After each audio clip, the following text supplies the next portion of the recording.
Hi Cancer, welcome to your Mercury Retrograde in Aries special with me, Raphael Ray from Radiant Reality. Thank you so much for being here. Mercury Retrograde in the sign of Aries. So this is a really interesting one. Mercury in general is our thoughts, our thought processes, it's communication, it's understanding, it is, it's knowledge, it's our intellect, it's our intelligence and our mind. It also rules co-workers, siblings, short journeys. It can be social media, text messages, emails, conversations, all of that stuff. It's the mediums by which that we communicate as well. And the interesting thing is, Mercury going retrograde in the sign of Aries. Aries is about assertion. It's about authority. It's about being our own authority and choosing what it is that we want. It's about putting our stamp forward in some way, shape or form. Now, Mercury retrograde is a time where conversations and misunderstandings can go awry anyway. It's a time where what I say and what you hear and what you hear and what I say and vice versa can be seriously misunderstood and not necessarily, where things can be misconstrued and not on purpose, but just because our mind is so busy working on and through and over other things, whatever is important to us in our own chart probably, that we tend to miss, or it's not that we're not paying attention. I think it's more that our attention is so focused somewhere else that we cannot give full attention to our waking and conscious life. And what are the things that are going to suffer for that? Our communication, because although we're here, we're not really 100% here.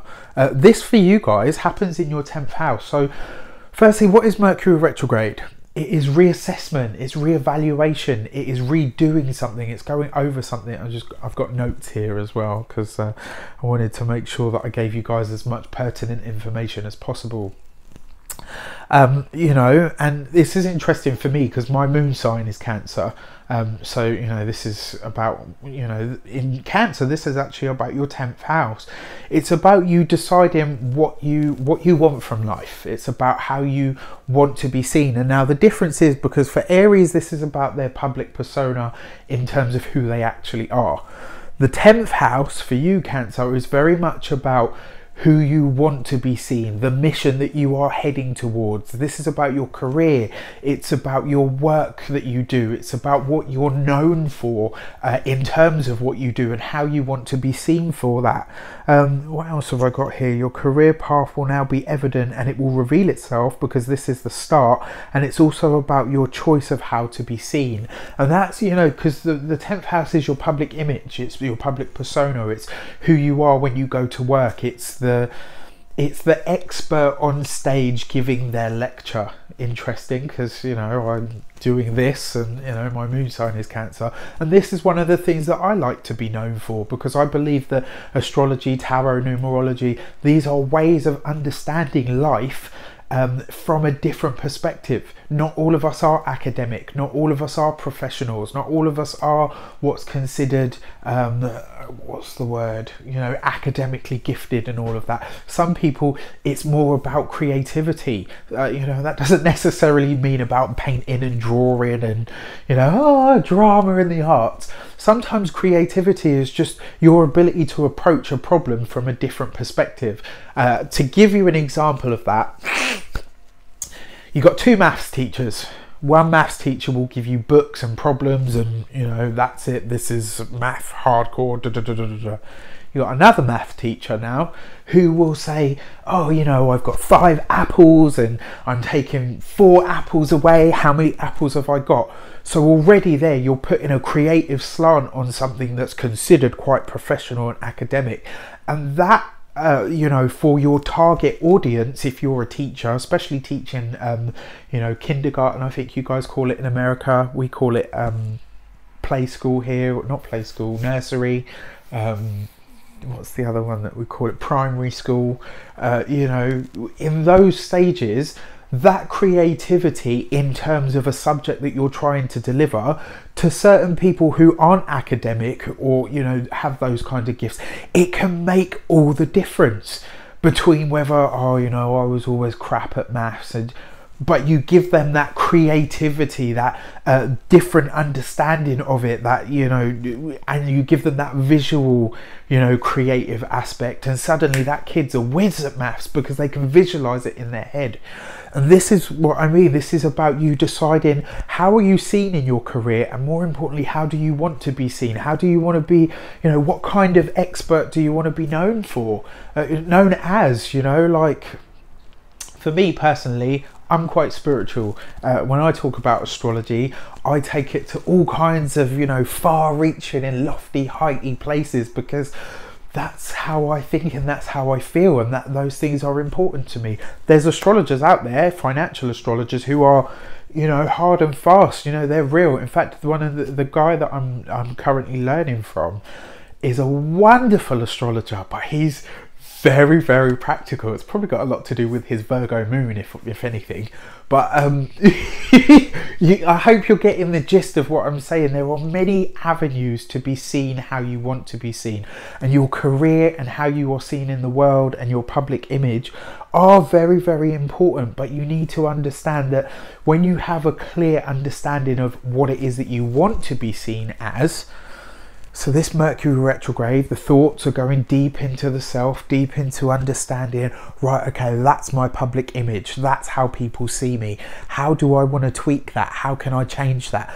And the energy of the Aries is giving you the passion, it's giving you the fire, it's giving you the assertion to say, this is the career that I now want to be in. This is what I want to be known for. This is the type of fill blank space with your profession that I want to be known as. You know, if I'm I don't know, a music teacher, I want to be known as the mad genius, you know. I'm being so expressive here, it's ridiculous.